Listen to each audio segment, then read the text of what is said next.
Chief of the Fire Department, and something you might not know about John. John and I were in the storytelling last year in the Columbia section. We could do 10 minutes just on John's talk. He could be an actor. It was a remarkable story, and actually a great story of his immigration from Liberia, traveled to Ohio, and then ultimately when his parents visited friends in Columbia, they made the decision to come here, which has been a great benefit to us.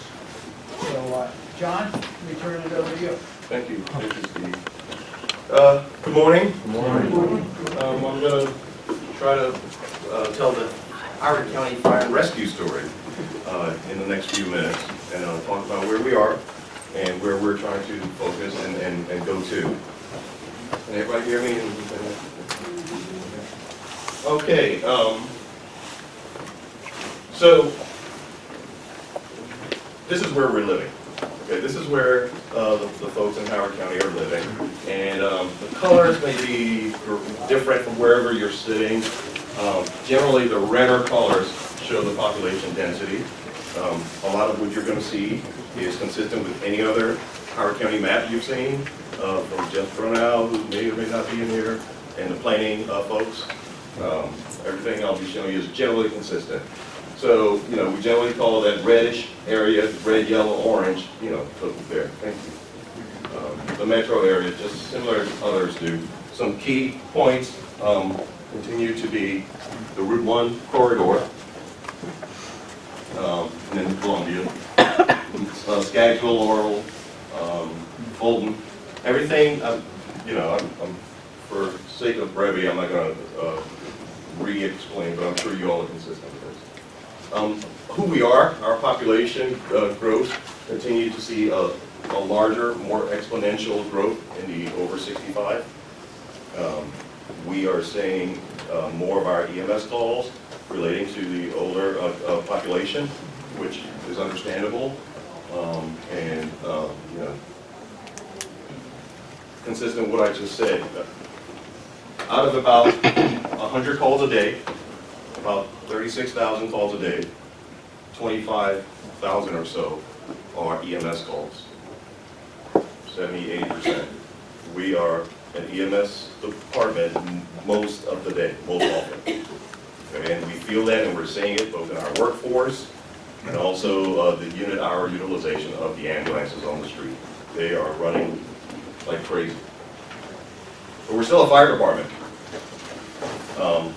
and still put out fire emergencies, working fires. A smaller number, obviously, as you can see, approximately 800, 780 working fires. So one would say, well, so we have our arms around this. Well, we really don't, because the National Fallen Firefighter Foundation, we're still putting names on the walls.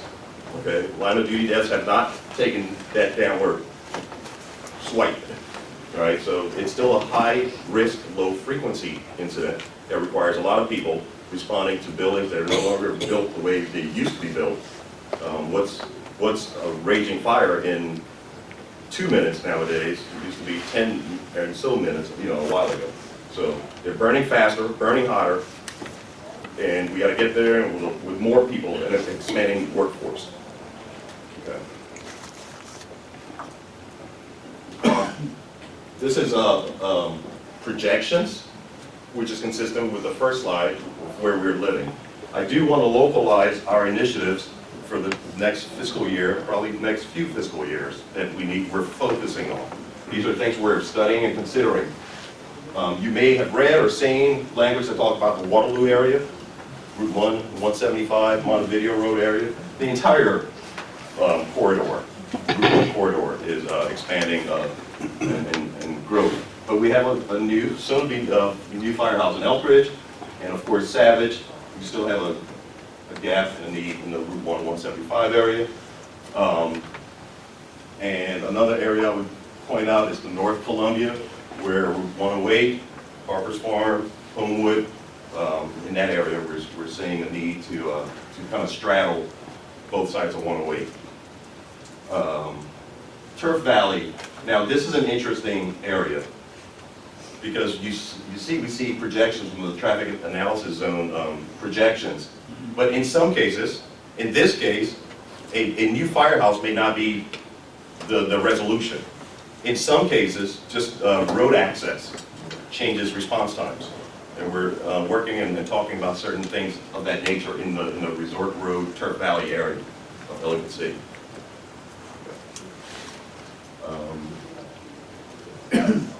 It's not a long PowerPoint, but I'll go real quick. I want to kind of refocus. I talked about straddling 108. So blue represents we have a decent coverage, concentration and distribution of resources.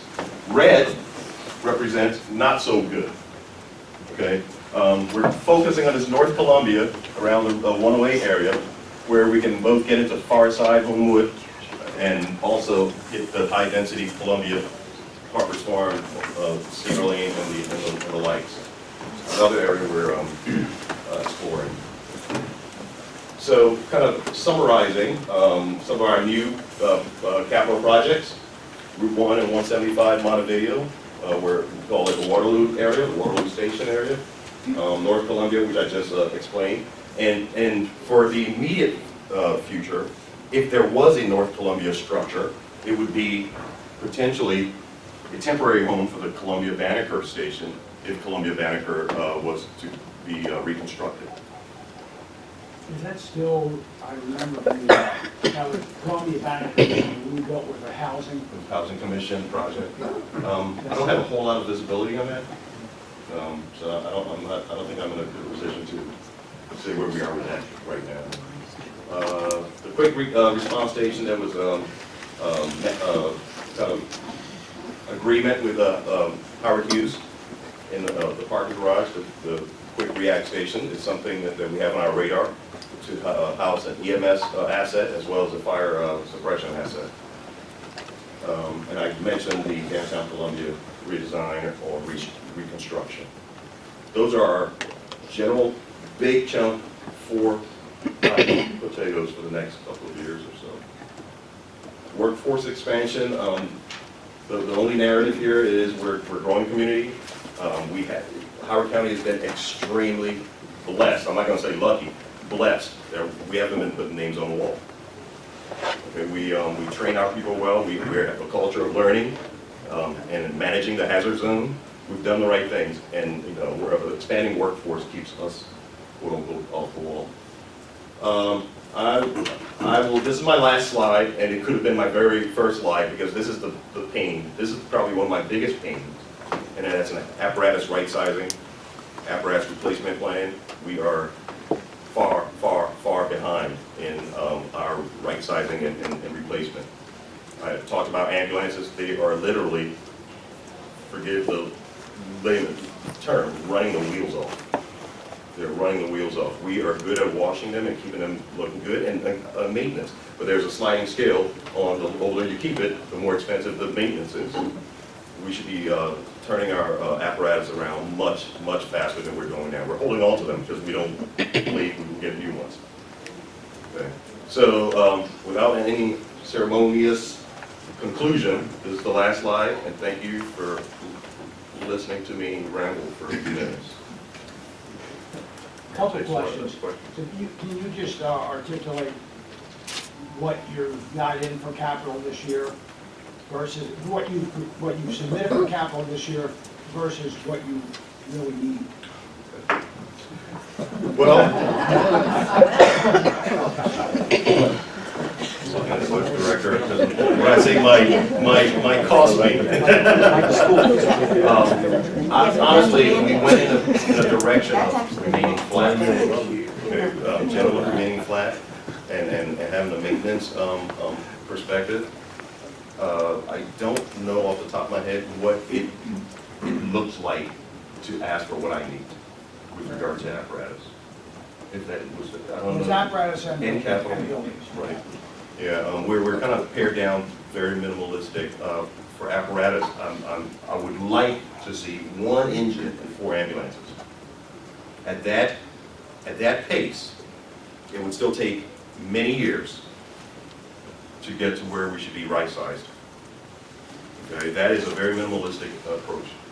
Not including an engine I need for the new Crescent Meriwether station and an ambulance for that. I did not include that. That was just replacement, 1 and 4. Is Howard Hughes, I know that they're, part of what their responsibility is for the building, is there part of their responsibility for that? Not much, no, they, a little subsidy, but not much, Just the building? yes, primarily just the building. Not furnishing, not fixtures, not equipment. It's the building. And then the county picks up the tab on the rest. Yes, sir. What's the approximate cost of ambulances and $350, $400, or more than that? apparatus? You said in And the ambulance? apparatus? Pumpers? Okay, so that's about 750? Am I in the right part? 600. 600? Okay. How much is the equipment on it? Oh, another 100, 150. So plug and play is about 750? Yes, sir. Chief, given the rising number of EMS calls, do you have EMS personnel on all your vehicles? We do. That's a strength. That's something we're really proud of. All our assets are at the least a basic EMT level. At the Because least. years ago, I used to remember there was a term called paramedic complexes. We would like to see that across the board. I think it would have a whole lot of utility. Right now, we can't guarantee that, but what we can guarantee is a BLS expectation across the board. Yes, sir. Can you change the kind of equipment that we call? I mean, I'm the dumbest guy here, and I see different situations where there's 15 engines and 14 of this and a bunch of things, and there's a dog, on the side of the road. It seems that it's emergency calls, is it different equipment really that you, not the big engines? So the example you give sounds a Not here. little outlier. Didn't happen. Okay. Yeah. Okay, yeah. That's Montgomery County. I think we do a good job of triaging our calls. I talked about a balance of providing efficient service, but also making sure everybody goes home at the end of the shift. So sometimes constituting the appropriate workforce to be an effective firefighting force means a whole lot of equipment, or hazmat, or high angle rescue. Sometimes you end up with a number of resources there to get what you need. EMS, it's not unusual to see on an EMS call an ambulance and an engine, because there might be a paramedic on the ambulance and a paramedic on the engine, and this is a high acuity call that requires 2 paramedics. That means 2 big pieces of equipment have shown up. But I too would raise an eyebrow if there was a whole lot of stuff for, an animal. Well, I'm not saying it's not important, but Yes. can't you get the 2 people on a small piece of equipment to the situation instead of a big engine at 2 miles a gallon? Good question. It's not a fire. That model can and has been used other places. Until you're done with that low acuity call and there's a fire call, now you're in the pickup truck. So you have to go back to the station to get the engine to go to the call. So we like to go with all our stuff and all our resources all the time to be always ready. If that helps. If that helps. Yeah, 2-part, one for you and one for Holly, I guess. Estimated useful life of an engine, and have we considered like lease purchase agreements for purchasing as opposed to pay-go? Yeah, we did that a couple of years ago, and we are going to consider that, but we haven't sit down and talk about every agency's request yet. But we are. I'm trying to get these questions in advance.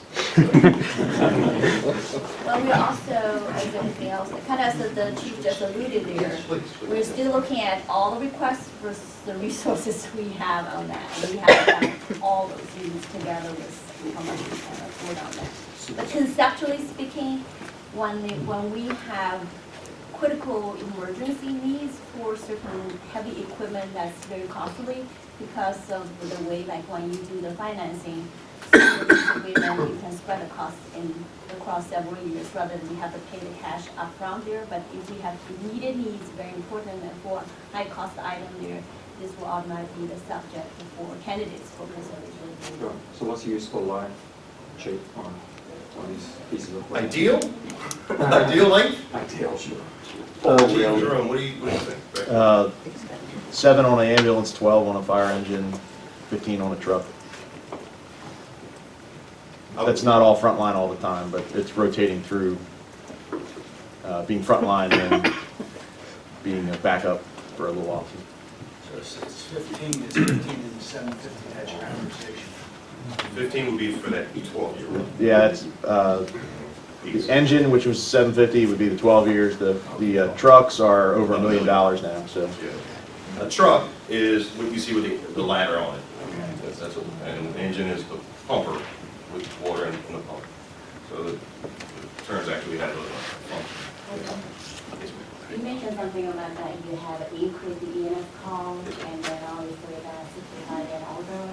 And do you see that part of that increase is from the non-emergency system population? If so, then with the flat budget, do you have any plan about kind of like increase either by that or a little bit different about to meet that need? We have methods in working with the hospital and others to provide services to limited English or non-English speaking. That has not typically been a burden or a hurdle. It hasn't changed our fiscal impact in any way. But for more of a social and demographic area, we do look to diversify a workforce that has multi-language resources. But generally speaking, limited English has not prevented here. I don't know if that answers your question. Let me, I'll get you, I want to pivot and make sure we have time to discuss ambulance, annual sojourn, and a lot of things have happened since last year. There's been a consultant study, there's been some other information from other counties, and John's really done a good job of working to increase his background information on this. Can you give us a sense of It's a great way for me to segue because I had to evolve over the last 3 years. I came in here in year 1, really adamant, staunch, it ain't a good thing, I'm not for it. Not much has changed. Not much has changed, but I've learned more.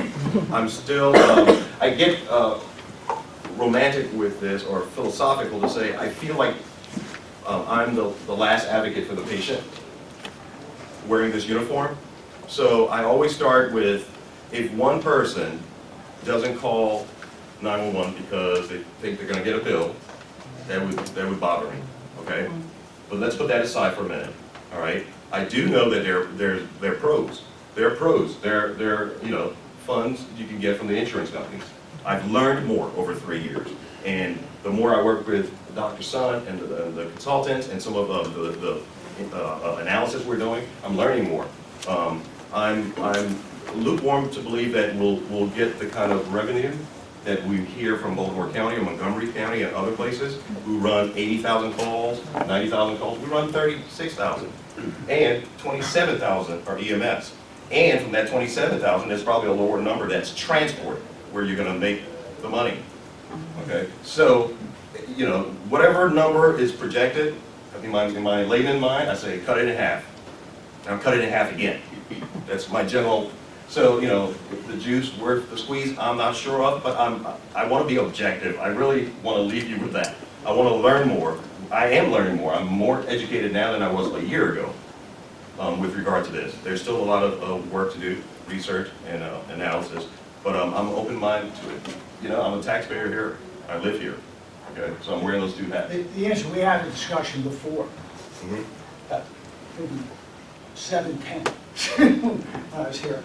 And I'll tell you what I articulated, because it was a good, honest discussion, very similar to the concern of that one person who doesn't know, or what's going to happen if we do this, which I have to think we should, and I'll tell you why, but because they read the headline.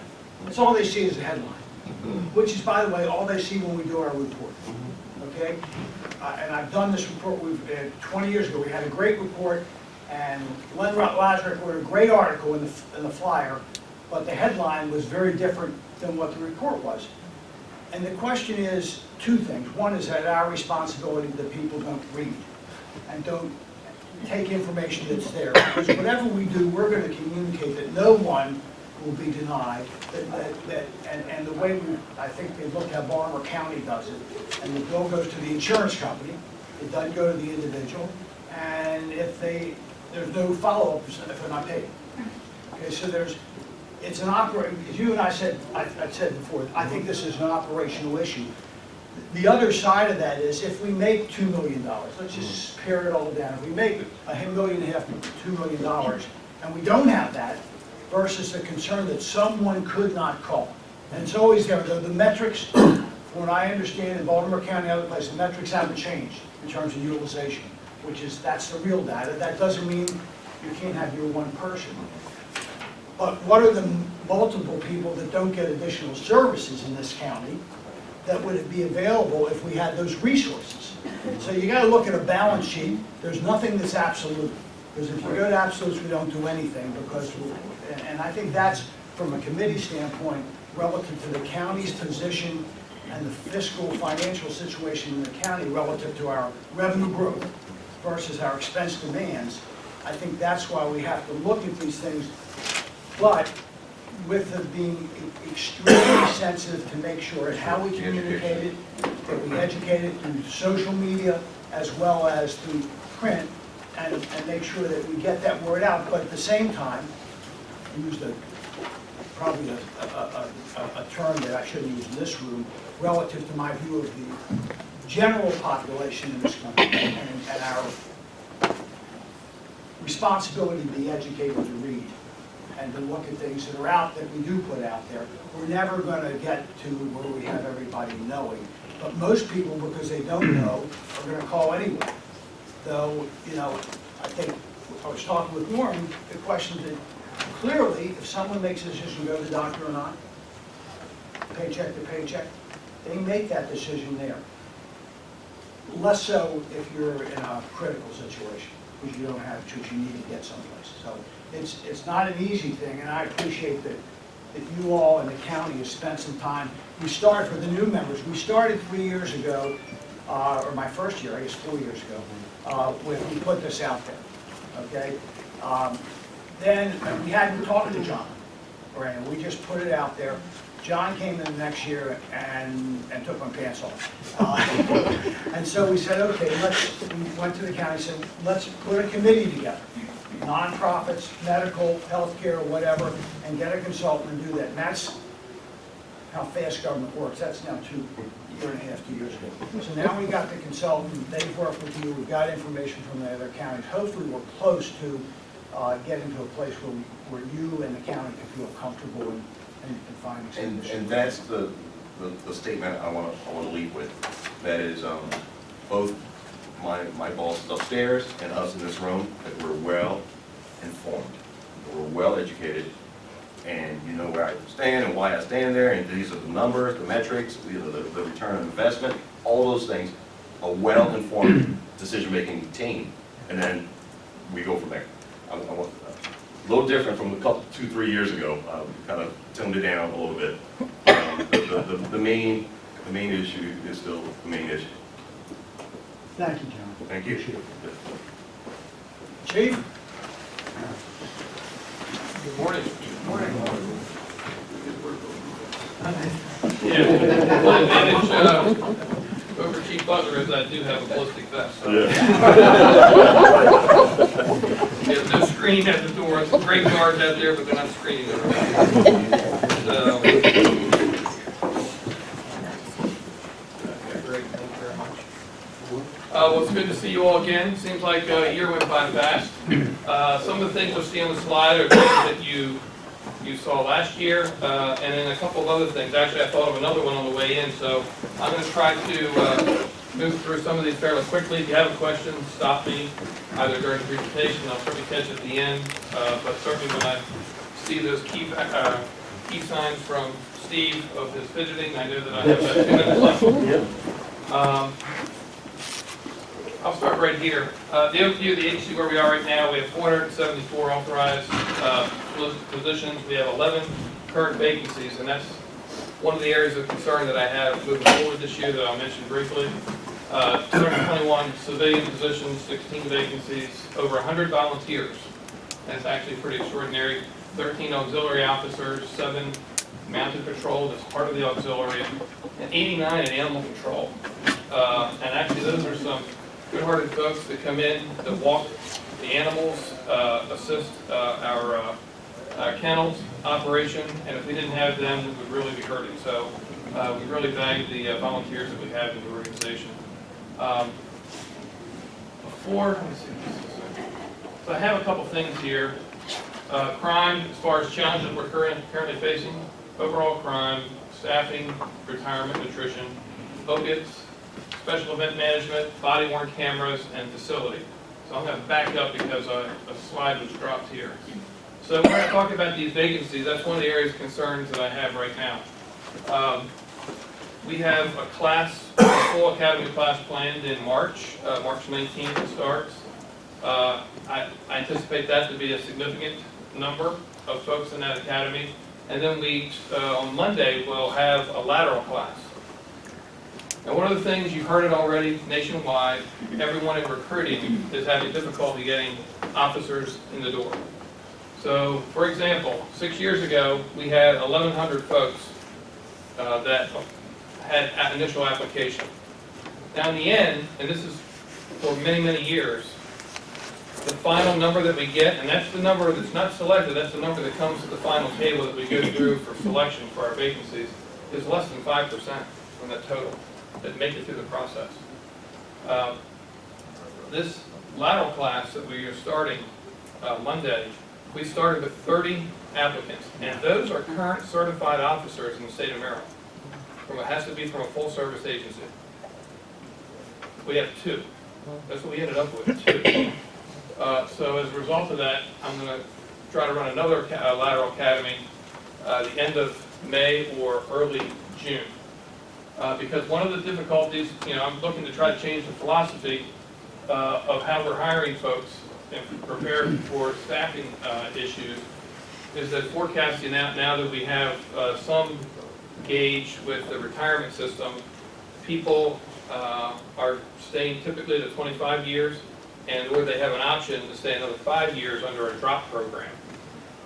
And what we're finding, most will stay for the drop program, but what a lot of officers will do, they'll start searching the market for another job in preparation for when they retire. Many do. And then what happens, they find something, and then next thing you know, they're not staying as long, and they put in a 2 weeks notice, and then now I have a vacancy. And so typically that'll travel with academy classes because they all fall on the same date. And then with years of service, typically you have people that reach management positions, and that's one of the things, the challenges that we face. But one of the things I just want to emphasize, it's not like replacing, and no offense to anyone in finance, accounting, whatever, DPW. It takes 31 weeks in a police academy, another 14 weeks in field training to bring someone to a full service status of a police officer to work a beat by themselves. That does not include the recruiting process that precedes that and the selection process. So overall, before you can bring someone in when we start that process, we're probably looking at 18 months. So that's a significant impact on us. It has to be a continual process. But one of the challenges we're facing, I just spoke to the Anne Arundel County Chief last week. You've noticed, if you have anyone interested in law enforcement, they advertise for their lateral class, and I have to get some water. They advertise in their lateral class a signing bonus. Anyone know how much that was? $20,000. $20,000 signing bonus. So I said, what the heck are you doing over there? And he said, quite frankly, the conversation with my administration was Howard County. Because you all have overall a better starting salary, a better pension system, a lot of opportunity. And I wanted to change our pension system. They said no, because it's more expensive. So they said, well, what about a signing bonus? $20,000. Now, to a young person, that's pretty attractive, right? But we're looking for college-educated officers. So we want them to look at the bigger picture. But it's a struggle, and it's a challenge, and we're all trying to pull from that same pool. So I just wanted to highlight that and bring it out, that that is something that we're currently facing. How many do you get from coming out of service? We get a number of military, we do a lot of military recruiting, where we actually go to the bases up along the East Coast and also all the military fairs, career fairs. Any other questions on that? Jerry? How do the Howard County salaries compare with the adjacent counties? Right now, for our officers, we're number one. We're number one in By the a state. significant amount, or? No, I mean, we always are battling Montgomery County. We flop back and forth. Montgomery, Prince George's is close. Those three are all fairly close, and we pull from the same pool. Montgomery County also has the education requirement. They've had it since the 80s. And sometimes some people say that they feel that that reduces our pool, which it may, but what we found out when we teamed up with our community college with program, the majority of folks that we ended up selecting already had the degree. And you already heard from Chief Butler's presentation about the community here, well educated. I think our police officers should start out at that level as well. You can get good cops without a college degree, don't get me wrong. But what we're finding, more and more have that college anyway, and it helps prepare them as they move forward in the organization. Chief, if we were recruiting from the military, is the same requirements there with the college degree? No, they have two full years of military college, that they don't have to have the college. What is the normal attrition rate that you're seeing now? We average 17 officers a year. And that's civilian and police position? No, that's It's sworn on. just police, Sworn on, 17. That's over the last 5-year average. 4%. Of course, it varies, you know, a little higher, a little lower, whatever. What happens, you may hit an academy that we had a large, it depends on the hiring. So, you know, during, you know, I guess over 10 years, we had 93 additional officers added to the department. So when you look at some of those academies, when they reach that point of either 20 or 25 years, they can retire 20 with a 50% pension. You have a spike. Yeah, you get those spikes and stuff that come along, so we do track that, but the problem we're seeing today is that some, you know, I'll just give an example, this is a great one.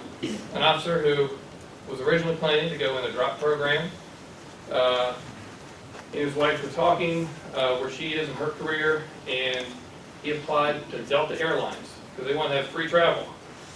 He ended up getting selected, and so now he's retiring and giving me just the basic notice, and he's a sergeant. So that's just one example of what happens. It's very difficult to predict for us, and it's a constant battle, but we're not the only ones. Other agencies, I know that like Anne Arundel County, their staffing levels, like we have 11 vacancies, they're above, don't want to say public, but maybe over 50, at least over, well over 50. So the other items, opiates I'll cover in a second, special event management, body worn cameras, and facility. Crime, actually we're doing fairly well on the crime front. We still have it, didn't get rid of it yet. Our goal is 0, but homicides, I did 3-year average, 4.7 is what we average a year. We're at 6 last year, the last 2 years. Street robberies, the average is 149, so we're all at about that average. It's interesting, we see a lot of young folks with BB guns today, pellet guns on pathways, robbing people. That's like a little trend that we see that pops up occasionally in the summertime. Commercial robberies were down by 65. Most were down. Aggravated assault did go up. Burglaries, this is an interesting number. Burglaries, even though we're showing 824, which is a slight decrease, if you remove, let me see the number.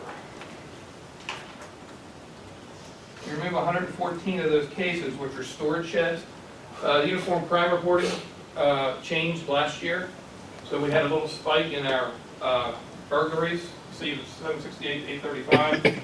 From grade 24, if you remove 115 of those storage sheds, we used to count them as one incident. So if you had a storage shed facility and took 10 businesses or 10 sheds out, we counted that as one incident with different face sheets for each of the victims.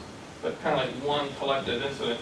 UCR now requires us to count each one of those individually. So if you take that 115 out, I mean, we're still at a very low rate of burglaries in the county. What's interesting, Chief, is, because I'm glad to see this number, but my sense was, because I get patch or whatever that thing is every day, and it felt like, no, I mean, I'm just viscerally, it felt like there's more things happening. Yeah, but interesting you said that. Anyone here in leadership? A couple years ago, I did a presentation of leadership Howard County, and talked about the perception of crime, and I showed what where our crime was at that particular time, and then the posting that we do on our social media, because we're doing it frequently. When anything's in your face constantly, it taints the view, right? So you have to keep it in perspective. And so then I pulled the comments that are on there. When we showed 2 robberies and 4 burglaries, whatever, on that one-day crime report, and people post comments. Columbia's going down to 2, it's not like that when I was here 2 years ago, all kinds of stuff. And then next slide, I show where our crime is at that time. Burglaries, at that time, we were at 1970 levels. 1970. But yet, that's what the opinion of people. So, what I do, I have to deal with crime issues, the real issues that are occurring. I also have to deal with the perception that people have. And a lot of that is driven by social media. So, it has a lot of advantages. We love social media. We just had that incident, with community policing. One of our officers on patrol stopped up at the Roger Carter Center. He stops up there periodically, plays one-on-one for 15 minutes with the kids that are up there. He did that. He played a little basketball trick. Anyone see that? Yeah. That's funny. It was several million views, and he was on ESPN. The whole thing. But those are things. Social media really reaches. I had a friend, Kyrie Jacobs, from Leadership. Her husband was in Hawaii when that filmed, and the person came up to her husband and said, "Hey, aren't you from Maryland?" It's like, "Yeah, well, there's this police department, Howard something." This cop did this basketball trick to the guy where he went between his legs, over his head, the guy's head, the ball bounced behind him, and he went to the layup. I mean, but over several million views. It's extraordinary. But with that, that's great for us. The backside is when we do crime stories and things, because we want people to be well informed. But at the same time, we have to keep it in perspective. Vehicle thefts, that was the fastest growing crime in the 90s. Then 10 years ago, fastest declining crime in Maryland. Now, we're back on the upward trend again. We really don't know what the issue is. It's statewide. The prime areas in Howard County are Long Reach area, I think it's our Baker 3 beat, our West Columbia area, which is David 2, 3, and 4 beats, and then also North Laurel. Those are the 3 hot spots for vehicle thefts. Now, many of those are people leaving their keys in, or today, don't understand why, they leave their extra key fob in the passenger, like a little compartment. Yeah. And people just go around looking for unlocked vehicles and they steal the car. So, but that was one of the big trending ones, upward. And theft from autos, a little decline there. Anything on crime? Yes. Can any of those be attributed to gang activity? Some, not significant. There is one particular gang that we are taking a closer look at. It's starting to spread its wings a little bit more than they're in other. They started out in an area of Columbia, East Columbia, and we're also seeing them in other jurisdictions now. But outside of that, not a. We had an investigation with Baltimore City where we did a wire, and it was in the Deep Run area, and it was an organized group there, Bloods, and they had an organization set up of some distribution. A lot of the issues that we have also, that we find out, is also the taking care of gang business. So if you're not following the rules, sometimes people get assaulted, they'll report it as, I was assaulted here, as if they don't know the person, but they really are familiar with the person. So, but not a significant number from gangs. Okay, everyone's heard about this. We have, last year we ended up with 57 overdose deaths. 51 of those were heroin. Just saw one on the log before I came in, reading last night's Watchman report over in Waverly. Another person, which that used to be our hot spot, they come from Baltimore City and pull into the Waverly shopping area, shoot up, have overdoses, even Shell, this actually in the parking lot of Shell last night. But it's not as, we're not seeing the numbers that we used to see there anymore. But those numbers continue to climb. 171 overall overdoses. If you think about it, perspective, I know it's a bigger county, but next door in Anne Arundel, I guess they have the number of deaths that are that high. Narcan, we all have Narcan now, including myself. I tell the story. I have a family member in the nursing home right up the street here on North Ridge Road, picking him up, got him in the wheelchair, ready to take him out for Father's Day, and nurse screamed to go over, just wanted help in the bathroom. It was his roommate, he's an amputee. He was sitting there in a wheelchair, had a needle stuck in his arm, heroin was on the counter. This is in a nursing home. It's everywhere. You know, that's one reason I mentioned it's everywhere. So every officer now, myself included, been trained in carrying Narcan. This is continuing to climb. I know Dr. Rossman's going to talk a little bit more about that. She's really the lead, but obviously we're the first responders that are on many of those scenes, police and EMS. What we do, our response protocol is we go to all those overdose cases, we debrief the victim and their associates. We still get some resistance, some don't, they don't want to talk to us. Some do, they provide a lot of information. We get their cell phones, we do cell phone dumps, and we do analysis of those phones, the calls coming in, calls going out, and then that's linked up, actually, not just in Howard County, but statewide now, and with DEA. And they look for those trends and it has been a valuable resource. The problem is you chase your tail a little bit in that the drug dealers switch these phones out so often now. You know, I know you all probably every 2 or 3 years get a new phone, but they're probably getting them every 2 or 3 months. Chief, how many of the non-fatals are repeats? We've had, I don't know the percentage. I don't know if Mara, you know any percentage like that, but we have had some. We've had as many as 7 times. You know, the problem, and Mara probably talked about this on my end. I mean, it's nice that we save these folks, but there has to be an intervention plan. At some point in time, I can take someone into custody for mental health issues. If they're a threat to themselves or a threat to others, we can take them into custody. We take them to the hospital for an emergency evaluation. After they're reviewed and decided to keep them, you know, then they may end up receiving psychological services. At some point, you know, do we go to that level? I don't know. I mean, we have to think differently than what we have in the past. Is that something that we're all, you know, going to accept in the community? That, you know, instead of it being a revolving door, there has to be some level of intervention at some point. We cannot always rely on individuals to make that decision because, quite frankly, until they really crash, many of them, they're not making that decision to get treatment. Some are.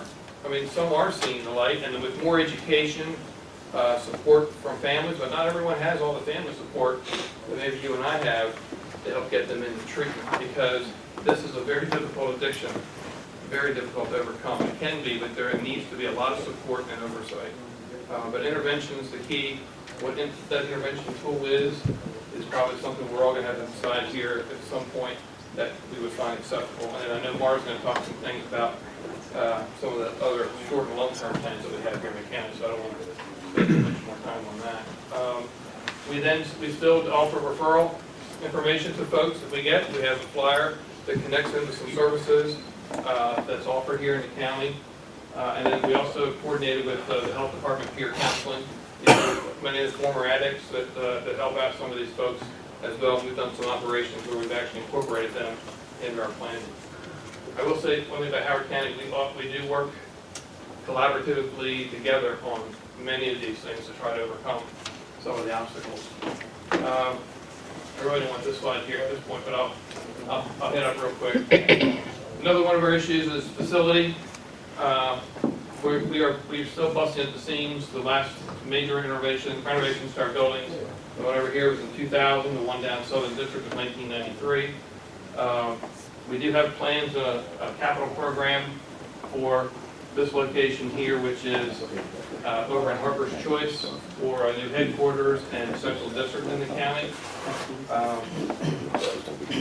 In addition to that, how many people have seen our new outreach building along Little Patuxent Parkway? Yeah, that's been a godsend to us.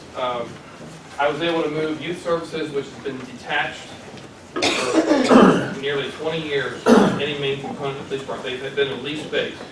When we got this building, which was actually scheduled to be demolished because it was part of Howard Community College's expansion plan, because they thought they were going to have to tear it down, but we were fortunate enough to get that. I've moved the entire community outreach division and our youth division all now under one roof.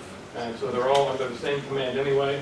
So it really works out well for us, but it also helps to provide some relief for us. So this is a plan that I think is going to be delayed a year, so it's probably 5 years out, the central district that we have. That'll create a new district in Columbia, which I think sort of needed, been needed for a long time. I mean, Columbia is our,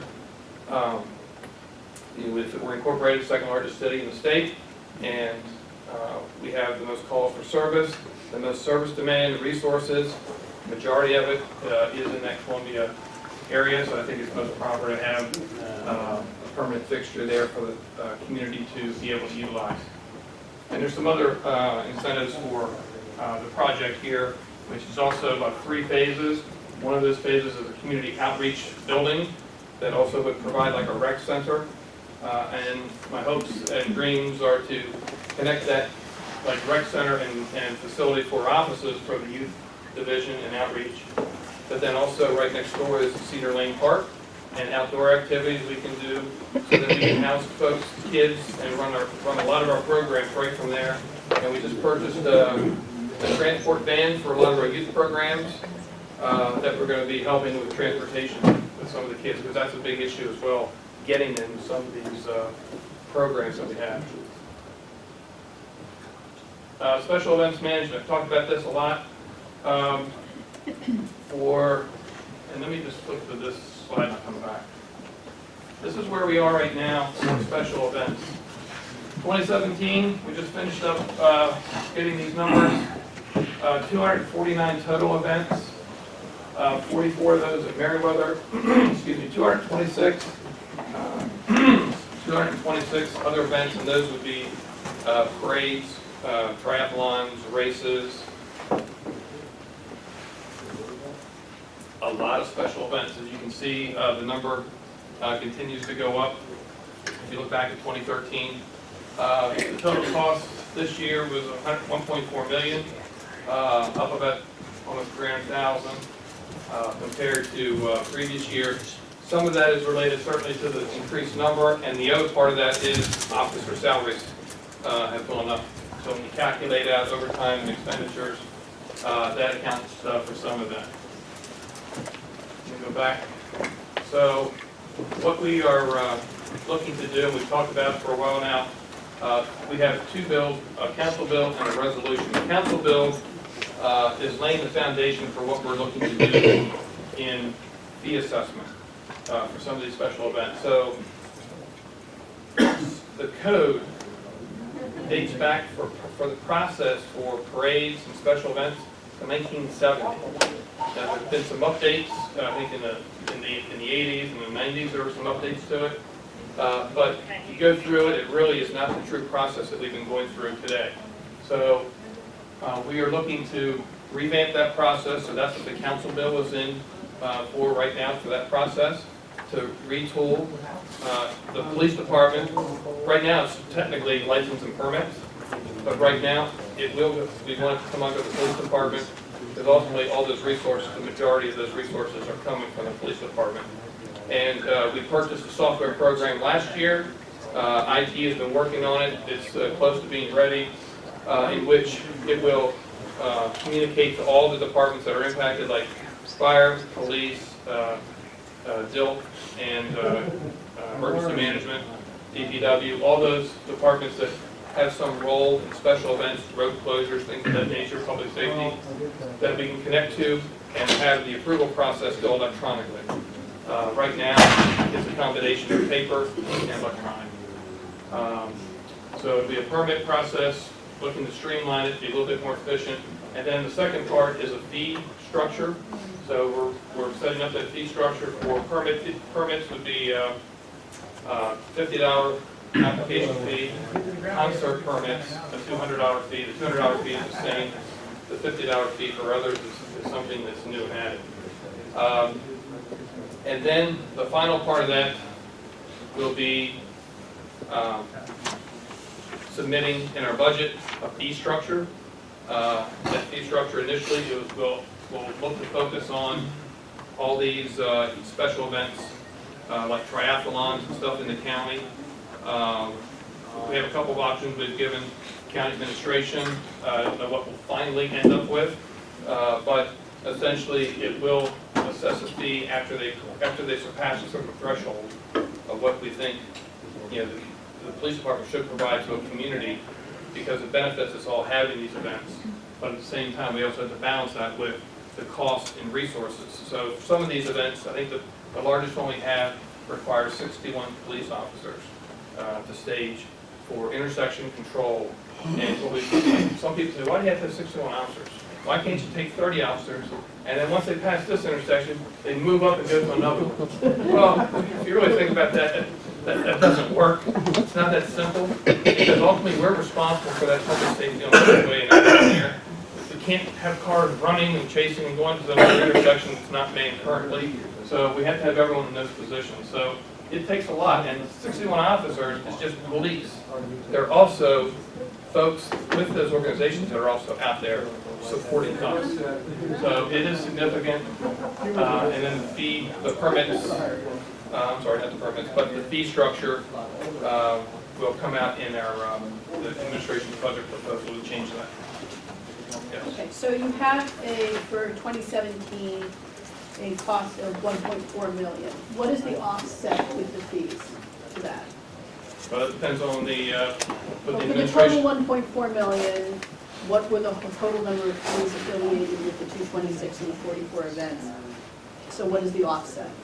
That will depend on what ultimately the fee structure that the county ends up going with. We've provided several alternatives. Initially, we're looking at special events only, not concerts. So currently we don't, so there are no fees at all currently? No, other than application, it's $200 for a concert, for example. Correct. Yeah.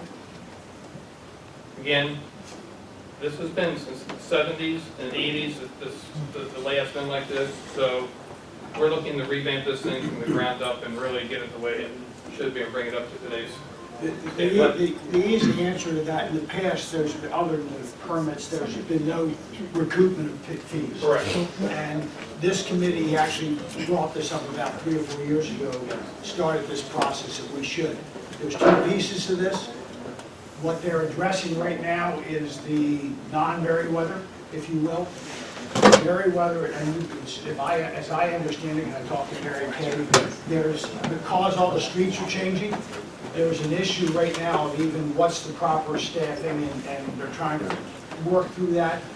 At that point, that will come back to the table, and that will be an interesting discussion, because there won't be necessarily agreement. My perspective is we get an amusement tax from Merriweather, we get an amusement tax from movie theaters, okay? That amusement tax was essentially set up not to pay for services, but to be revenue for the county.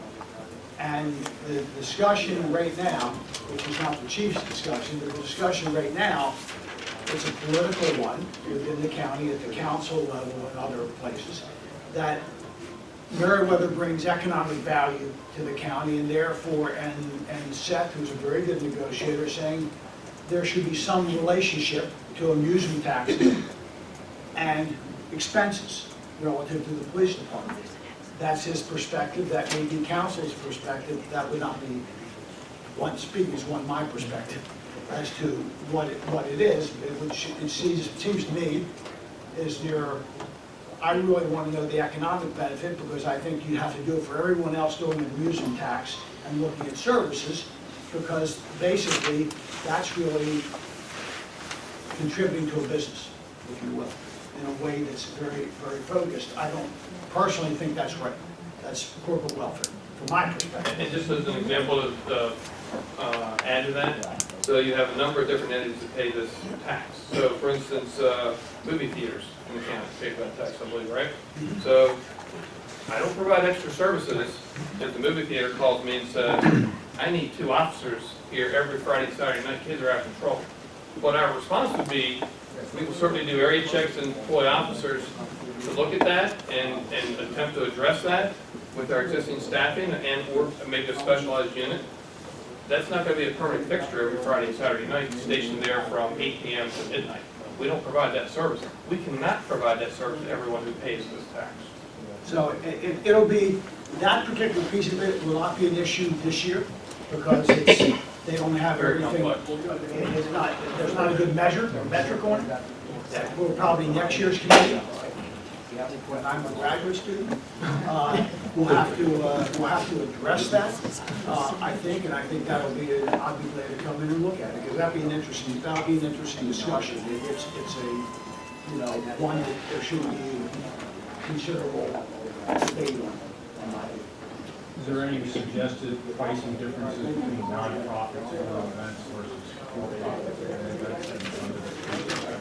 Yes, there are some adjustments to that and differences. Again, to finalize this, yes, there is. So for example, we get a lot of middle schools, high schools that do runs and so forth. We're not looking to put those groups out of business. We want, that's good for the community. And so there is a, you know, one of the proposals we have is like a threshold of what we'll provide up to that level. Anything beyond that would then be assessed. Most of those, I think almost all of those, would not even be impacted by that, as an example.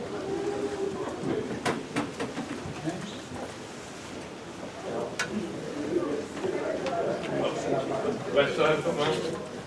I saw the bad eye. You got 4 minutes. Okay, I have 4 minutes. I'm going to move fast. So body-worn cameras. We've done a field test of 2 products, narrowed down. We have a committee of about 20 folks on it. Police, other community partners, courts, judicial, schools. Well, I mean, we have a number of folks on this board taking a look at this. We have a Loyola professor who's working with us on the analysis. We expect this report done by the end of February on a final recommendation for 2 products that we did field test. And, and so just to give you an idea on some of the costs for that have been projected, if we went with either one of the cameras over a 5-year period, because that's looking at some of the cost, 1.4 to 1.7 million, and that's just for equipment, training, and storage. Storage is the video storage of this, which most now are offering that under a cloud storage, and that's for 250 officers. The other end of this is it would require creating a new section in the police department, police lieutenant as administrator, 2 sworn officers to support the technical aspects of the body-worn camera for the officers in the field, a new records supervisor, and 6 records personnel that would have to screen all the video footage, file it, categorize it, and also handle all the FOIA requests coming in for freedom of information. Significant. And one of the things we just found out, we didn't really touch on it, this also impacts the state's attorney's office. So also for court prep, what we provide to them may end up that they have to screen some of that as well as an added cost. So that costs for just personnel for 1 year, 1.775 million for the first year. And just I'll mention a couple of future needs here. A full-time agent liaison that's already been approved. That's on hold until I get the staffing up. Expanded traffic enforcement resources. I don't have to tell you about the traffic flow in the county, especially during rush hour. That's our peak for accidents. A digital forensic unit to expand that. Everyone has a computer now with their phone in their hand, and so there's a lot of extra analysis that's taking place. But one of the things I also wanted to mention, in conjunction with our facility update, we did hire a consultant to come in to look at our response times and beat realignment and staffing. That report we should get in about 2 weeks. We've seen a preliminary view of that. We had a couple of questions submitted back to the consultant, and that will help guide us into the next 10 to 15 years in the department. And the only other thing I'll mention, since a lot of you, and I was talking about this with someone earlier, a lot of you have also seen the medical marijuana dispensaries popping up in the county. I think right now we have about 5. I understand that there's another one coming that's going to be delivery only. So like Domino's, I guess there'll be a little lighted sign on the roof that has a little cannabis leaf saying your marijuana. I'm just joking, but I'm not joking about the delivery. That is taking place. It'll be delivery only. And I heard that I think there's another one opening up. So we probably end up with about 6 dispensaries. We have visited all of those and met with the management. My command staff, senior command, I have a liaison commander with all of those folks if they have issues. The one thing that I'm most concerned about is a cash business, primarily. And let me just tell you, I know with one of the businesses, because they provided to us, I know how much money is flowing through there from what already, early stages, significant. But I worry about that aspect on parking lots and things. I also worry about also the marijuana being removed and taken back to someone's home or location, to be filed or whatever. There's a number of issues that have popped up in some of these jurisdictions that have these. But we're working with all of those communities. We've had one incident so far since they've opened. There's an individual from Washington County that came to the location of Dobbin Road. And I'm trying to get used to all the terms. I'm used to bartender. These are bud tenders. They have a number of them in there. They're sitting around. They provide the product. They lay it on the table. And the person had multiple products laid out that the guy put in his pocket. And then also made a purchase. But they have more cameras in those facilities than any bank along Route 40. There's more cameras. You do something there, you're stupid.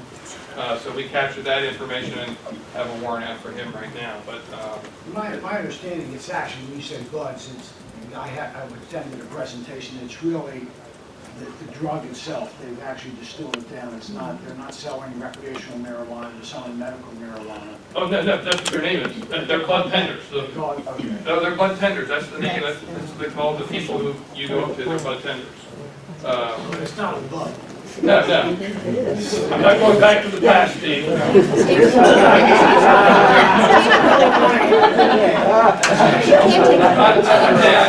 It is.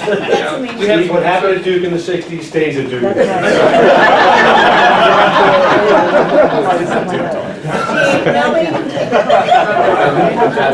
I will say that, I put this out there, I believe in training. I have a family member who is a person receiving medical marijuana.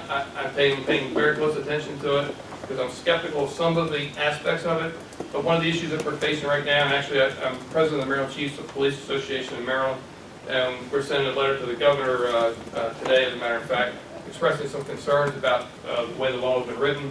Right now, if you are a card holder, for instance, I have a family member who is in the program, he has a card, he is not required to carry that with him. So he can go there, get his stuff, and have marijuana in the car. The drug dog can hit on it because, I mean, there's a number of problems with that. But a caregiver has to have an ID, has to have the ID to go in there when they go in to get their stuff. There's just a lot of issues and problems with it right now that we're starting to see that we believe needs to be fixed. Exactly. And let me tell you, it's frustrating for us because as these things roll out, attorneys and judges sitting back in a room, right, during Monday through Friday, 8 to 4, whatever, they're working on these issues and problems. Police officers at 2 and 3 in the morning are encountering these issues, trying to make the right decision. And sometimes it may not be the right decision in someone's mind, but that's what frustrates me. Things progress very quickly down this road, and we're faced with the challenges on the road, trying to build relationships in our community that may sometimes, at 3 in the morning, they may not agree with. But anyway, that's my 2 cents. Thank you. Anything else? Am I allowed to come back next year? Yes, you are. Okay. Actually, I won't be here. But you Okay. Thank you all. Thank you, Chief. I need to move forward to get us out of here at 9, okay? Dr. Martin?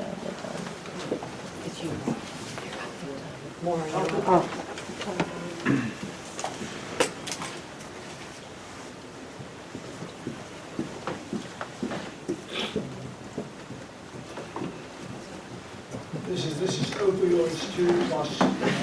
Yeah, so good morning. Thank you for the opportunity. This is the first time that I've been invited here, and I've been asked to talk about opioids in Howard County. And I'll piggyback on some of what Court has already reported and try to move them quickly forward.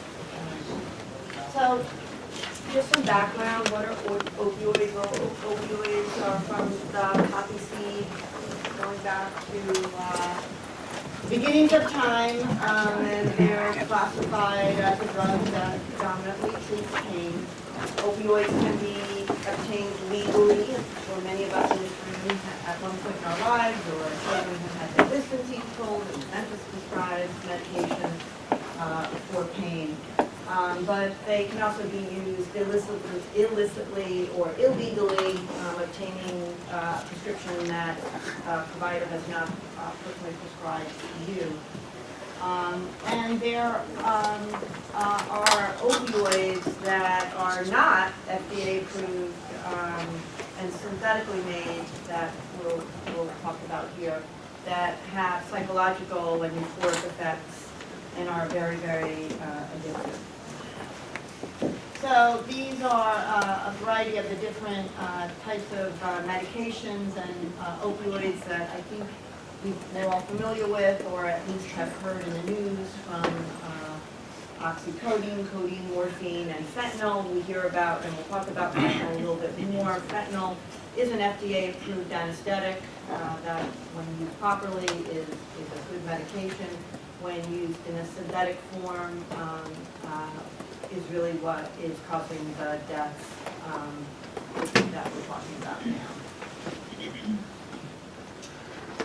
So, how did we get to where we are right now? Well, back in the 2000s, we really saw a significant increase in the number of opioid prescriptions that were prescribed legally by prescribers. Back at that time, there was a push to control pain appropriately. We have medications that can help us feel better. And you may have heard something called a fourth vital sign, that actually folks in emergency rooms and physicians were evaluated not just based on how well a patient recovered or was treated in terms of heart rate, respirations, and temperature, typical vital signs, but also there was pain. So there was an effort to recommend to providers to really manage pain better in their patients, and opioids was one of the medications that was available.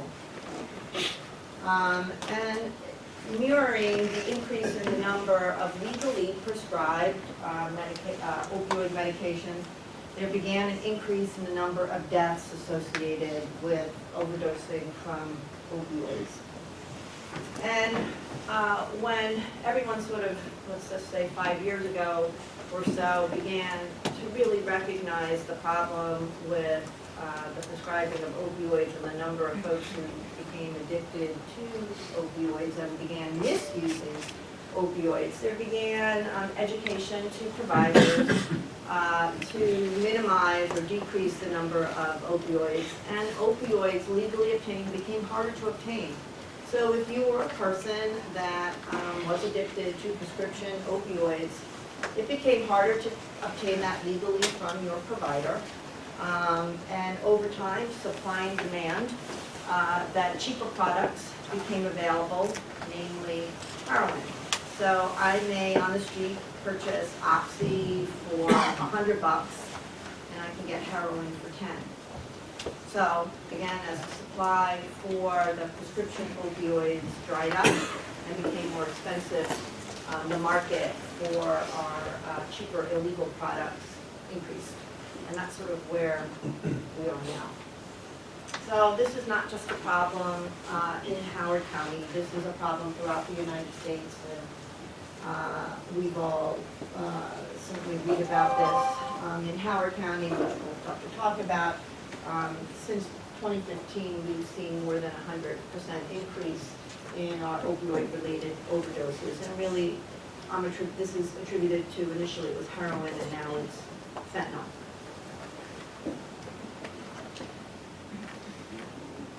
So in Maryland, and this is just to show it's mirroring, you can see the significant slope in the number of opioid-related deaths. And here, this is police data that I'm using that you can see from the 7-year period, the steep slope in our opioid-related deaths, and we had over 50, as Gary mentioned, in 2017. So what is some good news, because our opioid deaths are, as you saw, keep going up. Well, these are data slides from Essence, which is from the Maryland Department of Health that monitors a variety of different metrics. This happens to be emergency department visits by Howard County residents to with the chief complaint of some opioid-related thing. This represents all hospitals in Maryland, but I can tell you that the market share, over 50–60%, are visits to Howard County General. So what this slide just tells you over a 6-month period, and these are two different periods, is that there is a downward trend in the number of Howard County residents seeking care in the EDs across Maryland for opioid-related issues. I think that's good news, because we're trying to keep people out of the hospitals and into treatment. I think most of you should be aware that Howard County General really does not have substance use treatment in the hospital, inpatient. Some more good news. Again, thank you, police, for providing the police slide. So this is January to January. If you average the first 6 months of 2017, we averaged about 5 fatalities per month in Howard County. When you average the last 6 months of 2017, we averaged 3.5. So again, I'm pairing that with the previous slide, that I'm hoping that that trend continues, and whatever's happening, be it Narcan, which we're going to talk about, we're saving lives. Narcan saves lives. Doesn't get people into treatment, which is sort of the frustration that we certainly hear from the police and EMS predominantly, who are administering it, but we're saving lives in an effort to get those folks into treatment. Let's see, today is February 1, so I rely on the police data again, and I know that we had 2 fatalities in January. Now, sometimes things change as we find out cause of death. But again, if we have 2, if it remains at 2, again, a good sign that we're decreasing the number of fatalities related to opioids in Howard County. So, why do I think, how are we getting there? Well, we've been working really hard across Howard County to combat this issue, along with our other neighbors and jurisdictions. This is really a template of what we're looking at. We try to use our data, as I showed you, to really develop our prevention, treatment, recovery, and enforcement. These are basically our 4 pillars. We have an opioid intervention team, which there's not as many people around that table, but at least half as many people, multidisciplinary across that table, that meets every 2 to 3 months to discuss where we are and what Howard County needs to go.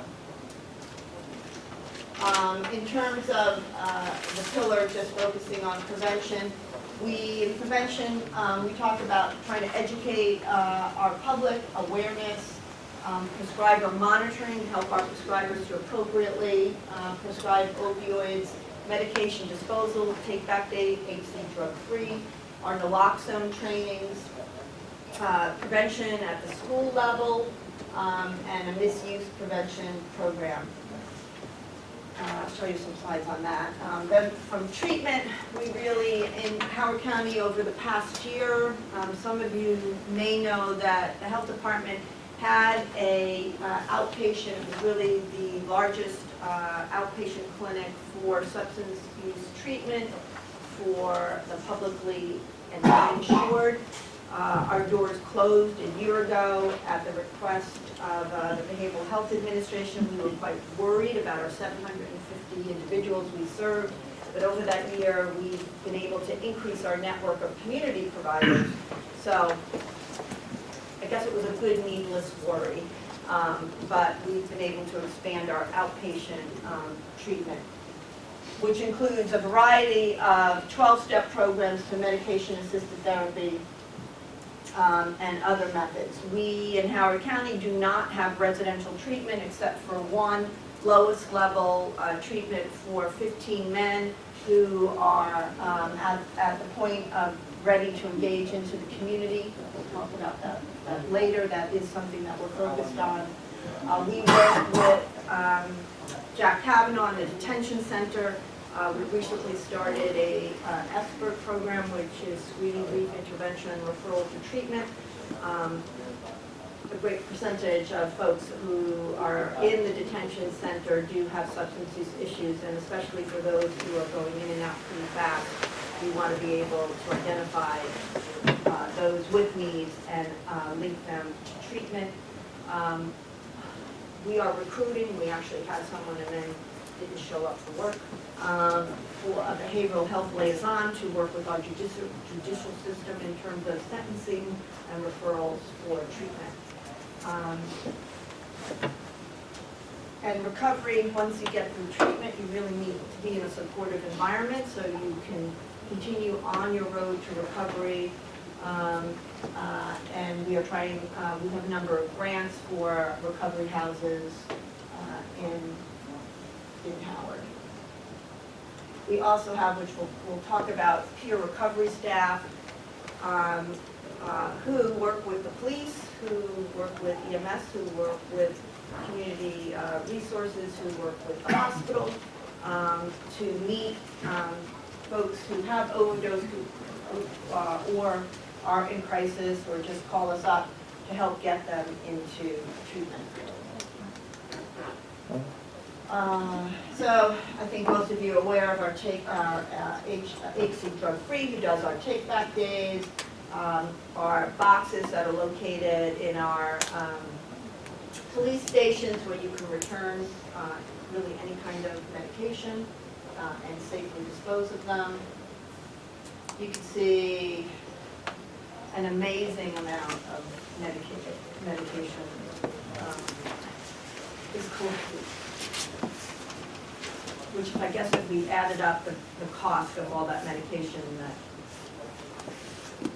would be similar to the dispensaries. So hopefully some of you have seen some of our awareness campaign from, we call this our arm, from buses to the mall, to events. This is International Opioid Awareness Day that happens in the fall, to some forums. We're trying to destigmatize substance use.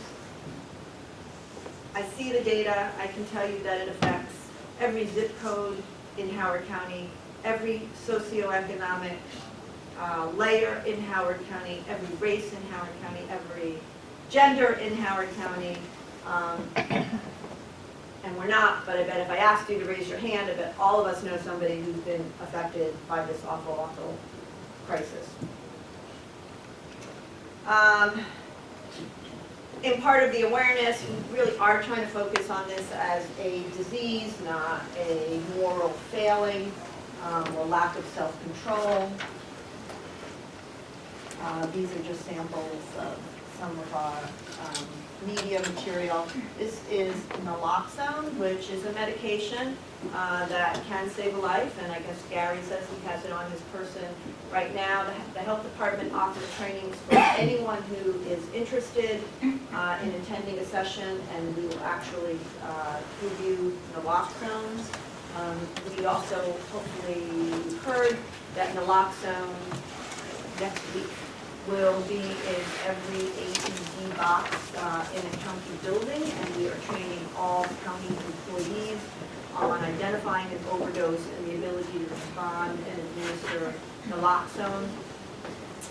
As I mentioned, substance use does not discriminate, and it doesn't discriminate by where it happens. Last night we had an overdose in a McDonald's here. I can tell you it's happened in business, It's happened in parking lots, it's happened at a big box store. Overdoses are happening everywhere. So you never know, so we're trying to, again, save a life, and I'm hypothesizing that perhaps the expansion of naloxone in Howard County and around may be the reason why we're seeing fewer deaths, because I didn't mention, we're still having the same number of overdoses, just fewer deaths. Since fiscal year 15, we've trained, this was made last week, so we've now trained more than 2,000 county residents in overdose response. And again, we continue to sort of blow it out of the water. So we'd love to keep seeing more and more of that. So in terms of the treatment, what are we working on? This is really low-ping-pong. This is taking longer sort of than quickly training people. So we have one halfway house called Howard House. We have to find a new place for Howard House because its lease is up. It's really difficult to find areas in Howard County, a very residential community, where there is actually space for something like this, and I'm going to call it public support. NIMBY issues are quite real. I mentioned the detention center, which we're working with to identify folks who are coming through or quickly rotating through the detention center where we can intervene. I didn't mention for those who have longer stays in the detention center, we actually have health department counselors present to provide counseling. And continuing to expand our community provider network for the variety of different outpatient treatments, including medication-assisted treatment, which you may hear the term buprenorphine or Suboxone and methadone. You'll hear, hopefully, in the next week or so, a media release about not quite 24/7, but walk-in services that will be available at Grassroots. So if someone who is not in an overdose situation, but finds themselves ready, I'm here, I want treatment, that they will be able to walk into Grassroots between the hours, I think it's 11, I'm going to get it wrong, but between 11 and 7 days a week, and be able to link to care. That is huge, because right now in Howard County, you can come to the health department if you know we have that, and we will help link you to treatment. We're open basically 8 to 5, Monday to Friday. Most people are not walking into the health department, but we're beginning to develop, I don't want to call it because it makes Grassroots very nervous, a crisis stabilization center, but some place to go that's other than Howard County General, because what happens when you go to Howard County General, you do not have a substance use treatment program, so you wind up just walking out of there back into your same environment. Is this the year, I've heard the county executive talk about the need for a treatment center in the county. Is this an interim step towards a fiscal? Yeah, there really needs to be a comprehensive sort of approach to treatment. So what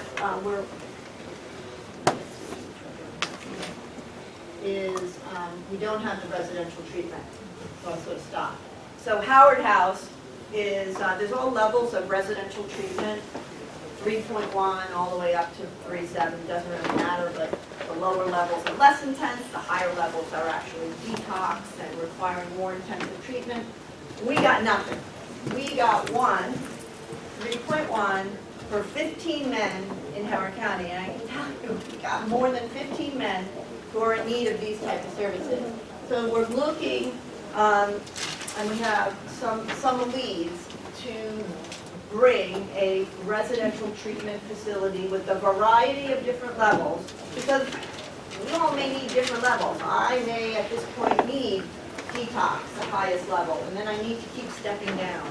Or I may have been to detox in Florida or California, and I need to come back to my community to 3.1 where I'm ready to integrate back. So that's what we're working on, the box. The continuum of service needs to include, how do I get in there? I need to walk in someone's door.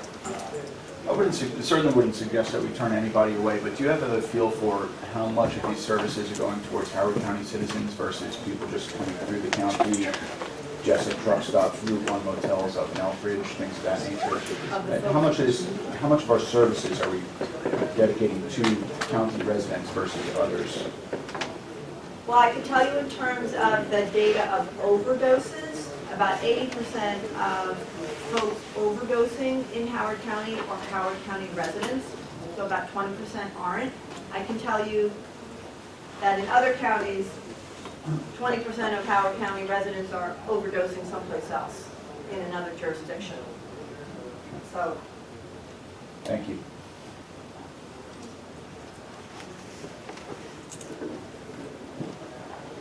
So recovery. So once, you know, you go through treatment, really hard to do that. We want to keep you in recovery.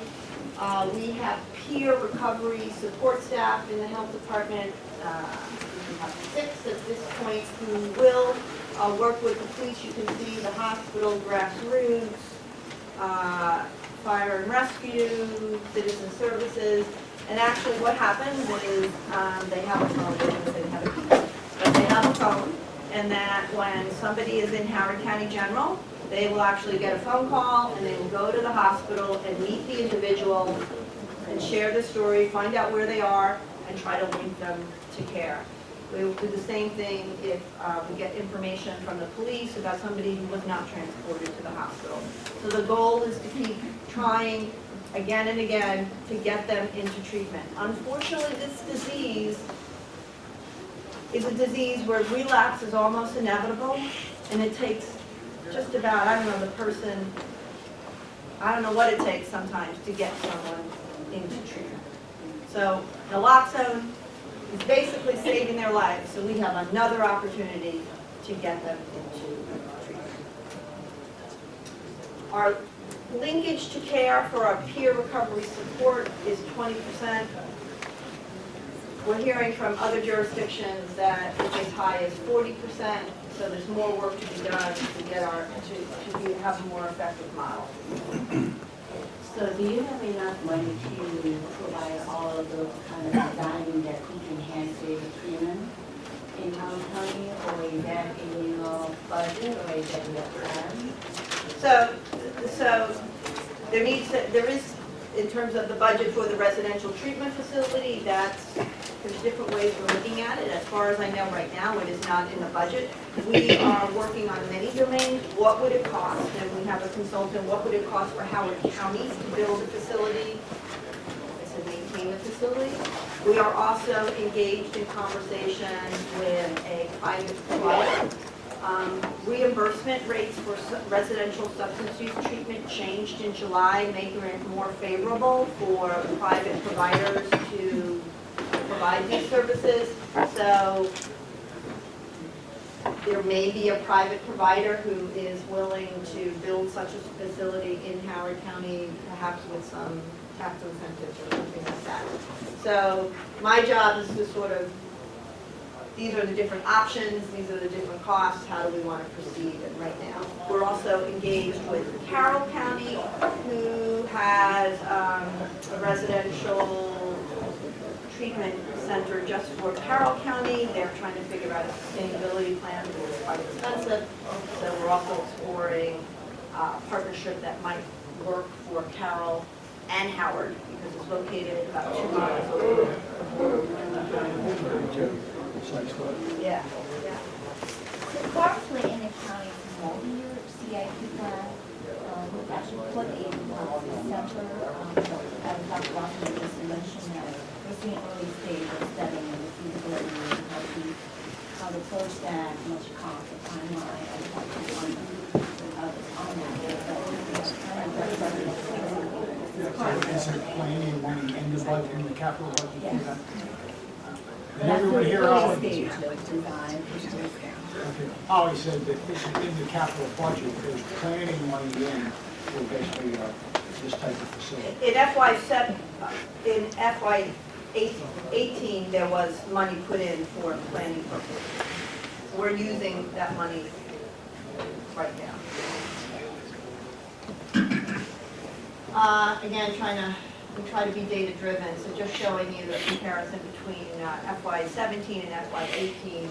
I mean, this is, you can see year-to-date, but we are using our peers more efficiently and trying to figure out the effectiveness of the peer engagement. And predominantly, you can see most of the peer engagement is via police.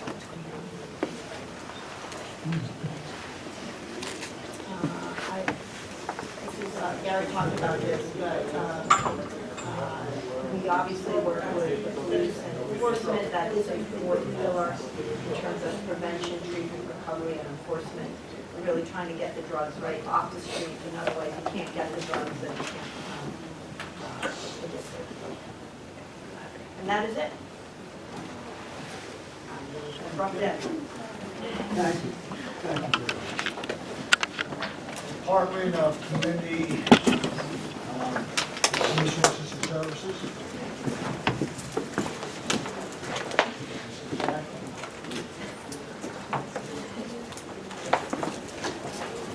Good morning, everyone. I don't know, am I the last one on the You list? are, you're not saying doctors. Okay. So I will try to move through this quickly. I am joined today by my deputy in the department, Cheryl Mattis, and she has a couple of handouts that she'll be sending to you, putting out for you. The first is, as I try to go through this, let me just say that I'm not going to go through all of the things that we do. I'm going to try to give you an overall sense of our focus, some of the trends that we're seeing, and where we fit in all the things that you've been hearing about thus far and will continue to hear about. So, who are we? What you have before you, is the list of who we are. We are the Human Service Agency for the county. And I always start that introduction by saying who we are not. So we are not the Department of Social Services. That is our sister agency. It is the state component, providing the safety net and a quasi-county focus, but they are the state agency. We are fully county funded, a county agency with the focus of being human services. Department of Social Services is that safety net that is driven by income and qualifications. So it is your Women's, Infants, and Children, the WIC program, TANF, the social safety net there of state programs. While we serve that population, we are not income driven. And so we do not provide services solely based on economic need. We serve everyone. But of course in our mission, you will see that, and you will see in the programs in the offices before you, that we are highly focused on making sure that we care for our most vulnerable. But for us, vulnerability can mean that you are an older adult who lives in a home and are socially isolated or suffering from dementia and need care. You may be a family with a young child with a disability and need services. You may just be moving in as a veteran and military family and need to understand how to connect to the community. You could be a victim of a scam, and so that could qualify as somewhat of a vulnerability. So none of that is dependent solely upon someone's income or their status, their financial status. So I'm going to skip to this slide first and say, so what does that look like for us?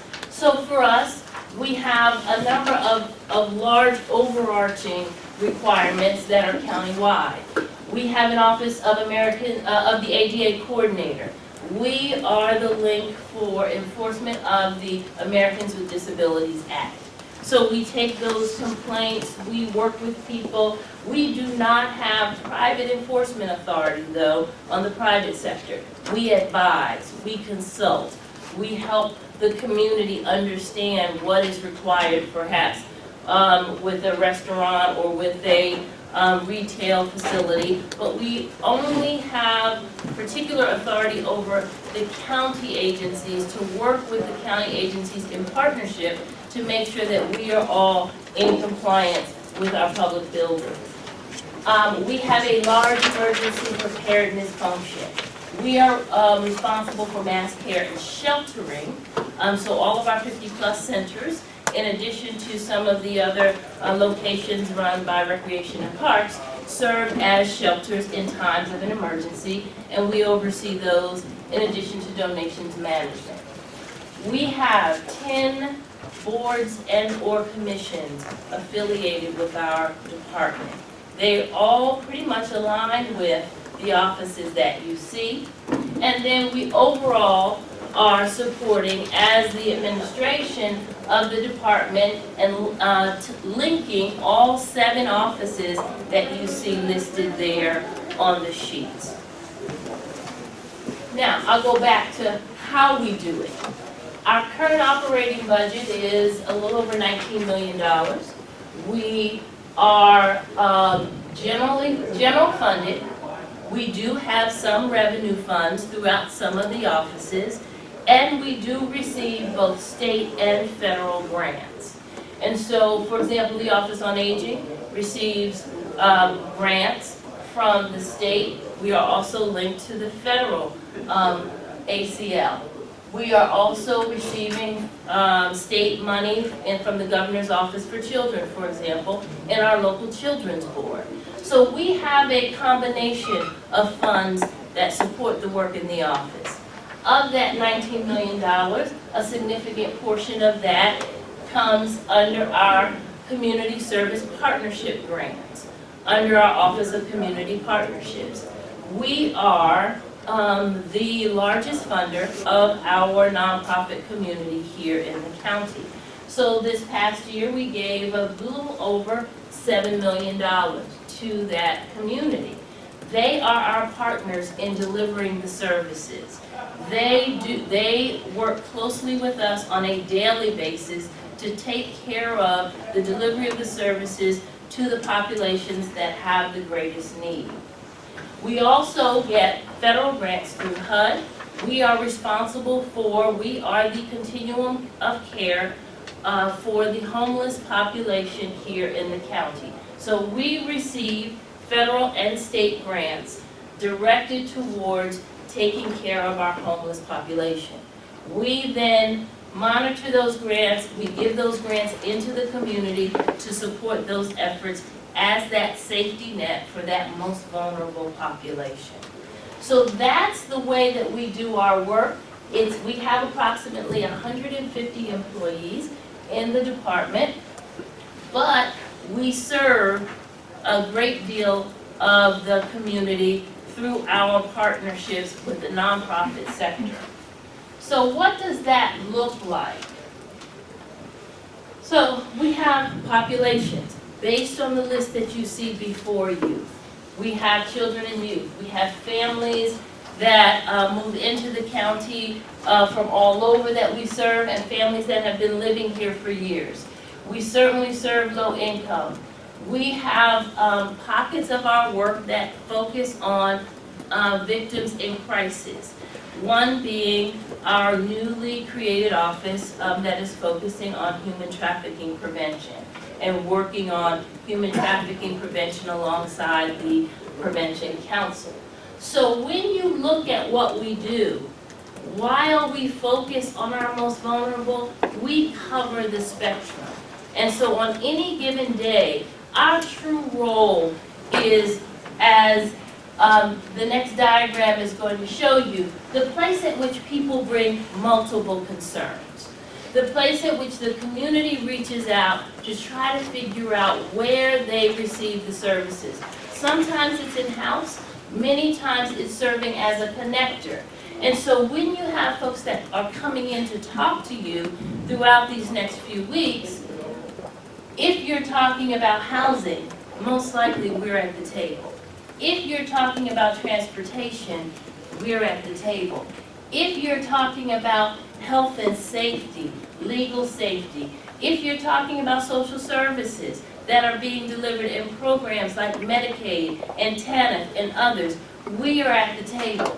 So we are often the connector for all of these kinds of things. So on a daily basis, we are looking at how are the services within the county, how are our sister agencies, how are our nonprofit communities and our private providers responding to and responding appropriately to the needs in the community. So very often I laugh and I say that this ultimately looks like our work on a daily basis. A mixture of connections in many ways that people don't often think about. They don't think about human services that way. And because we are not always delivering them in a direct service manner, people don't always think about us in the conversation. And so part of what I want to be able to leave with you today is that you think about us when you're talking about housing and the implications of housing. When you're talking about where things are as they relate to hearing from Pride around the transportation needs. Because we are working with workforce for a population to make sure that people are housed in places where there are transportation that then can connect them to employment and training and jobs. And so when we say we have a no wrongdoer philosophy, that truly is because that's where we sit and that's how we do our work. Now what does that really mean? It means that we sit on sort of, I say that we're sort of like the watchman on the wall, or sometimes the Paul Revere of the county. Because we are so connected, we are then looking at where are our trends, where are our greatest need, what do we know about the community. So Shirley's going to hand out two documents for you to just have as one-pagers, and I'll refer you to the larger documents. But we know, you've already heard the demographics, we know we have a significant median income. Yet, what we also know is about 22% of the households here in this county make $60,000 or less. So what I want to call to your attention is that gap between that 60 and that 108. And if indeed you look at that and you see that even about 6,300 of those folks have less than $20,000, those are the true safety net folks. Those are where we're working most closely with our poverty agencies to ensure that those folks have what they need to survive.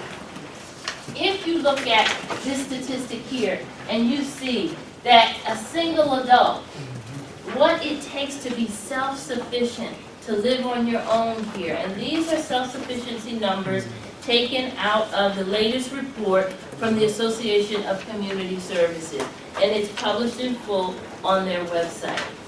So think about our college kids who are coming home and looking to live here in the county. Thinking about the single folks who are coming here to start, because it's a wonderful place to live, want to live here. Are we bringing in jobs? Are we bringing in the kind of wages that make it possible for people to live, grow, thrive in this wonderful county that we've created? When we look at the fact that this number says a household with 2 school-aged kids needs to make at least $68,000 to be self-sufficient, and yet we know that 22% of the households make less, make $60,000 or less. And in a practical matter, we're talking about people who work for me in the department. We're talking about our public servants. We are talking about people who are in any other county able to live and thrive and make choices about whether or not they can live here or they have to live someplace else. And so we have the opportunity here to be able to make a difference in people's lives. But where we see the trends are that we are focusing many more times on that gap. Those folks who are working every day. But if not for an illness, if not for a death in the family, if not for a loss of a job or something else, they find themselves struggling. And so the face of those needing our services is quickly changing.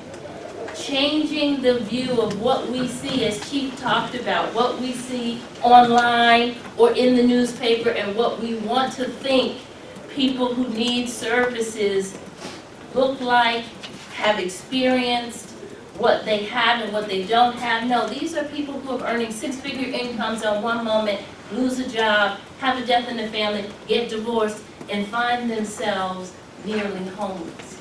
And needing to be retrained, for example, because of a loss of a job, and needing to be able to get the kind of income that will allow them to be here.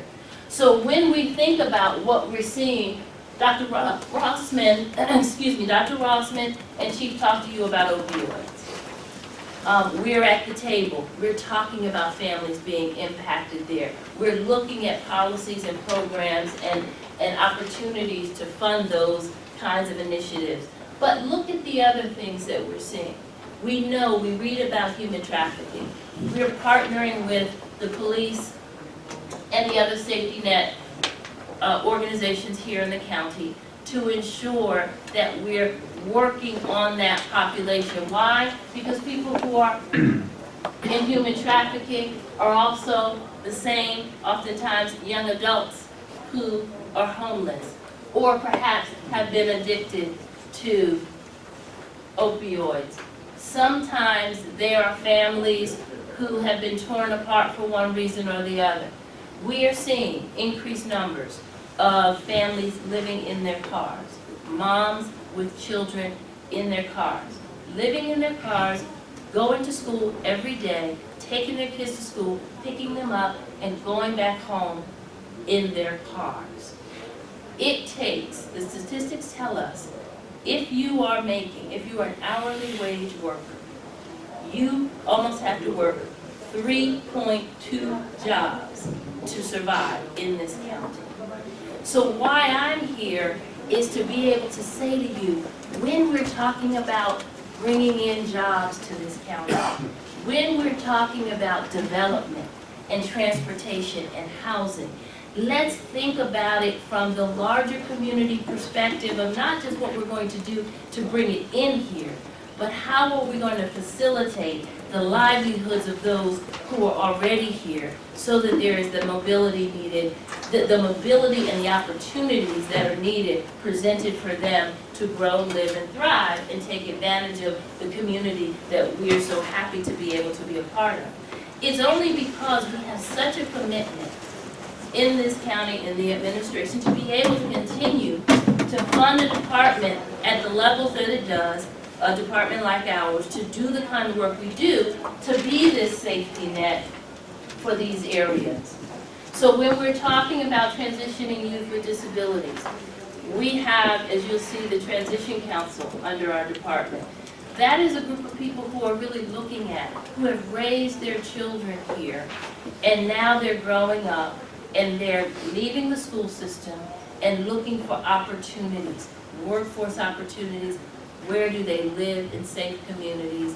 How do they ensure that as they age, as older adults, that there is a safe community surrounding their children so that as their children age, they can then thrive living with their disability.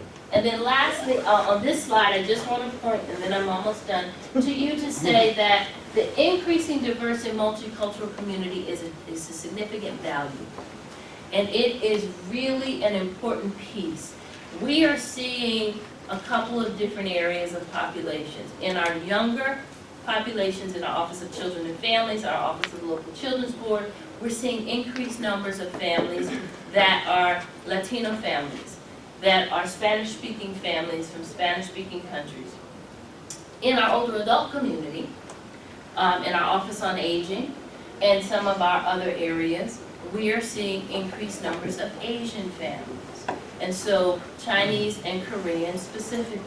So our ability to respond in a culturally appropriate manner, to have staff, to have programs, to have materials that reach these communities is increasingly important. So as we look at how it affects our recruitment, the development of staff, the development of services, and the products. We're finding that we are strategically looking at and needing to respond, of course, in different ways to varying populations. So what that means is, with a department that is about 83–84% people, our investment in our people is critical. So when you think about our budget and when you think about what we do, think about the fact that as we have to be able to respond to a new community that's calling us to meet very different needs than we even had 5 to 7 years ago, it impacts how, just as the chief talked about, how he recruits, how I recruit, how I have to look at partnerships, and how I fund the community to be very specific on goals that we need to achieve based on where our community is calling us to be.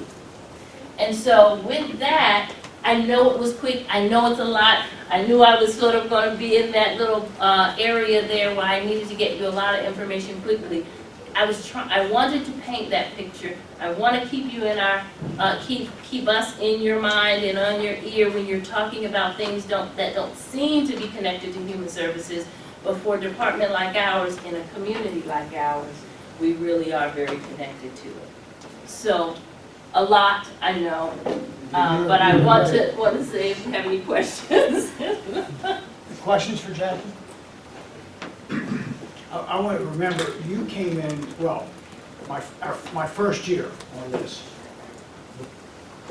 The person, it was before the combination of all the groups, but it was, I'll just tell you my perspective, very unorganized, all over the place, and very long.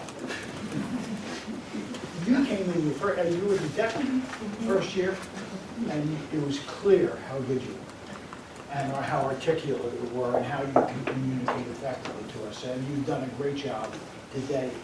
And when we talk about, if we go back to the conversation with Chief Butler, and how we're looking, and when we talk about why it's important for us to control borrowing, because that cost of borrowing impacts the operating budget if you don't look at it carefully. That gets back to ultimately what we can do in our community for those who really need it, which is our responsibility not to just do things for those who don't need it, and it's a lot of us, fortunately. And that's what it's about when we look at our report, and when we look at in terms of telling the executive and the council what they have to spend, and why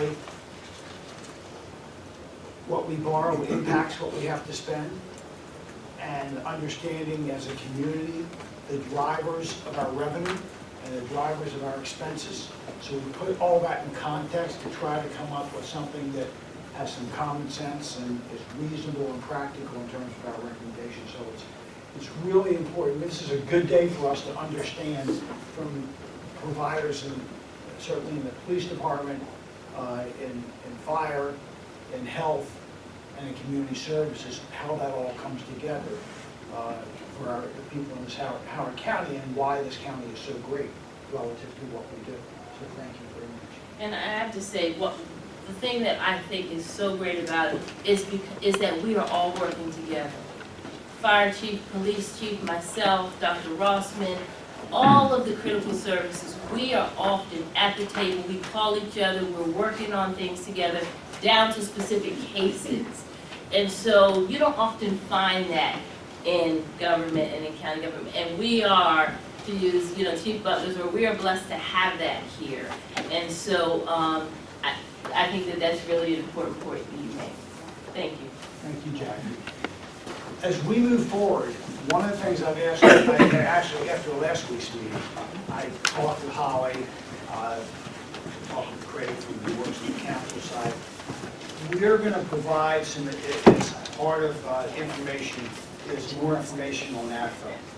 Because I think it's important that this group understand what that discussion's been about, metrics of it, and the impact. And that's not so difficult, not so easy to get to.